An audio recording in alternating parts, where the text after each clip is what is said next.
Well, I know some people think that comparisons between Putin and Hitler are far-fetched, but Putin is doing a lot of things that the Nazi dictator was doing back in the 1930s. He annexed the territory of the sovereign land, Crimea. He moved his forces, his troops to the territory of a neighboring country, and he's continuing to claim rights to more territory. Putin is saying that Ukraine is an artificial state, that Ukraine doesn't have a right to exist as a sovereign and independent state.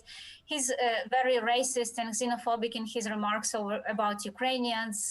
When you listen to him talking about Ukrainians, you'll feel a lot of hatred towards them.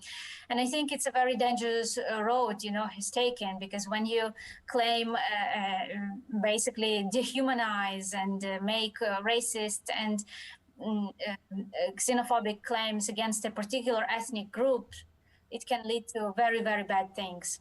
Well, Putin will stop when he is stopped, and he made it clear that his ambition is to have all of Ukraine under his control, but not only Ukraine. He actually made claims that NATO should withdraw from the countries that, joined the alliance back in the 1990s. He says that NATO should withdraw to the territory, that it was in 1997, which would mean that basically the Baltic states and Poland and the Balkan countries should not be NATO members anymore. So these are unacceptable demands, of course, to these countries and overall, for international organizations. It's a direct threat to a global security order and an attempt of Putin to redraw borders by force and to deny sovereignty to not just Ukraine, but to other many independent states in Central and Eastern Europe and the Baltics and in the Balkans. Well, Europe and the United States should continue putting pressure on the Kremlin, on Putin's regime, by sanctioning people who are close to Putin, by freezing their assets in the Western Europe. These people who, are in their rhetoric having so many grievances about the West, blame the West for the variety of things, but they really love to keep their money in the Western banks. They love to have vacations in their luxurious villas in Italy, in French Riviera. They love to have posh and expensive houses in London, in the UK. They love to send their children to study in the UK and US, private schools in Switzerland as well. So I think the West has a lot of leverage to stop, to prevent them from using all these opportunities. Close their access to their assets in the West, revoke their visas, close the access for their relatives, for their children. And this is something that I think could really hit Russia hard. And also the same thing with the energy supply, especially European Union countries are dependent, and some of them more than others, on Russian gas.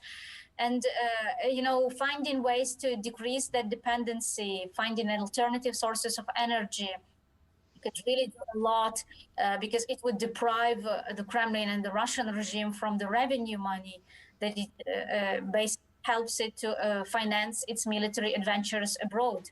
Well, that's what they say, and it doesn't mean that it is so. And they reacted very angrily to just the warnings and the threat of personal sanctions of Putin and his inner circle that the US was issuing several weeks ago. It indicates that the Kremlin is really nervous about that these sanctions would really be painful. And in fact, Russia has been lobbying, in particular, several EU countries that, are more reluctant to impose sanctions, that were more reluctant to impose them in the past, and they are also reluctant now. So Russia has been lobbying these countries very hard on a bilateral level. And these countries, these are Italy, Cyprus, Greece, and some Austria and some other European Union states, Hungary as well. Russia wouldn't be doing this lobbying against the sanctions if the sanctions weren't working. So I do not agree that sanctions do not work. I think they do work, and that they are an efficient deterrent. Another deterrent is strengthening Ukraine, providing support to Ukraine, both financial support, but also support with defensive assistance, military assistance, it would increase the price for Russia of further invading Ukraine. If Russia knows that they will face very fierce resistance in Ukraine, that they will lose thousands and potentially tens of thousands of lives of their soldiers in their military adventure in Ukraine, that could make Putin think twice.